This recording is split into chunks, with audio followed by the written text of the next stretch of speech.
sommes à Saint-Léger-du-Bois, en Bourgogne. Joli petit village printanier aujourd'hui. Et la ferme d'Alonis, ferme Permacole, propose aujourd'hui au village une animation pour faire découvrir à la fois les produits de leur jardin, notamment les graines, mais aussi pour répondre aux questions des habitants. Ah, le clocher nous accueille et du coup, plein flash sur Bruno. Bonjour. Bonjour Bruno. Bonjour à vous. Alors, est-ce qu'on peut vous poser quelques questions aujourd'hui sur cette animation ? Il n'y a pas de problème. Donc en fait, on passe dans les communes pour faire des animations sur le jardinage. L'idée en fait, c'est de créer des échanges et de répondre aux questions que les personnes se posent dans leur jardin. Donc pour ça, en fait, nous, on fait partie de la communauté de communes du Grand Autunois. Donc j'ai proposé à différentes communes de venir et de me mêler à la population pour répondre à toutes les questions que les gens se posent, que ce soit les novices ou d'autres personnes. Ça s'adresse plus à des particuliers, mais voilà. Et du coup, c'est assez intéressant parce qu'on voit qu'il y a c'est un public qui est assez passionné finalement, donc ça nous permet d'avoir des débats et de pousser un petit peu les choses, des fois des choses qui dérangent ou des choses comme ça, en fait, eh bien, ça permet d'échanger. Et nous, en même temps, on propose toute une gamme de graines anciennes. On va peut-être aller les voir alors si... Voilà, on peut. Donc en même temps, on propose toute une gamme de graines en variétés anciennes, par exemple les tomates qui sont ici, où il y a 250 variétés de tomates, oui, tout en variétés anciennes et reproductibles. Vous avez ici toutes les variétés de légumes avec des aromatiques, voilà. Donc pareil, tout en variétés anciennes, voilà. Et aussi des engrais verts. Les fameux engrais verts. Les fameux engrais verts, là, ici, qui sont très intéressants pour structurer le sol.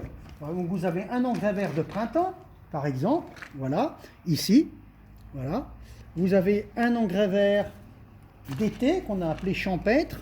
Il a simplement de différence, c'est que dedans on a rajouté d'autres choses avec des fleurs qui fleurissent et qui sont mellifères, comme la facélie, la moutarde et ainsi de suite. Et un engrais vert d'automne. Oui. Voilà. De toute façon, tous ces engrais verts sont là pour faire travailler le sol et nourrir le sol. Voilà. Et Bruno, et ensuite, voilà, pardon. On a encore tous les paquets de haricots, fèves et ainsi de suite. Et Bruno, si je devais te demander quelle est la philosophie avec laquelle tu travailles, parce que c'est une manière particulière de travailler la permaculture, qu'est-ce que tu pourrais nous dire brièvement de ce travail ?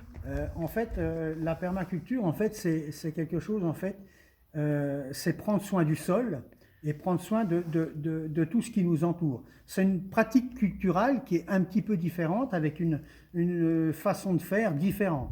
Ça part depuis le début, c'est-à-dire on prend soin du sol, parce que pour avoir des beaux légumes, la première chose, c'est d'avoir un sol sain et un sol en parfaite santé, on va dire.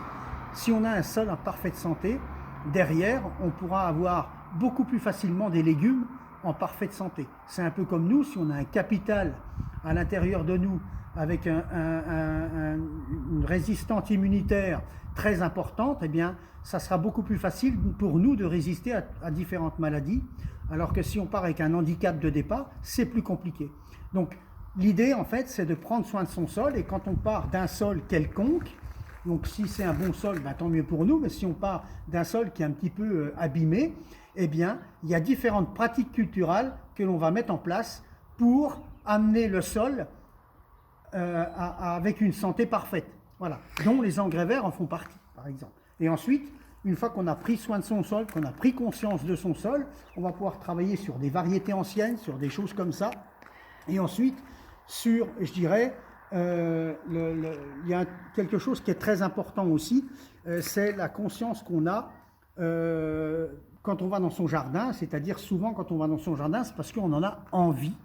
Et quand on en a envie, on apporte une énergie aussi très intéressante dans ce jardin. Voilà. Donc c'est pareil pour tous les métiers, hein, pour le jardin, mais pour autre chose. C'est un travail avec le cœur, hein, et pas qu'un travail technique, si Absolument. Je comprends bien. Et ce côté-là est souvent négligé, et en fait, il est plus important qu'on pense. Voilà. Et une dernière petite question, Bruno, puisque nous sommes au printemps. Quand est-ce que cette ferme ouvre ses portes pour qu'on puisse venir vous voir? Comment c'est possible d'avoir accès à ce beau domaine, à la fois pour les enfants, les adultes?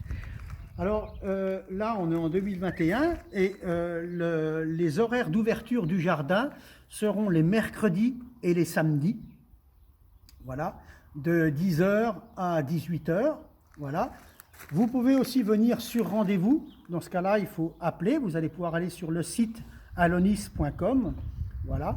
Et si vous avez envie de faire des petites formations, de monter en compétences dans vos jardins pour plein de raisons différentes, vous allez sur le site internet, dans la rubrique formation, et là vous avez tout ce qu'il vous faut. Voilà. Et autrement, vous pouvez toujours envoyer un mail ou nous appeler. Merci beaucoup Bruno. Merci. Voilà pour ce petit reportage. Cette ferme permet de réjouir les adultes, les enfants de tous les âges. Je vous invite à venir les voir. C'est un gros moment de partage et de découverte pour les yeux, pour le cœur et pour la technicité.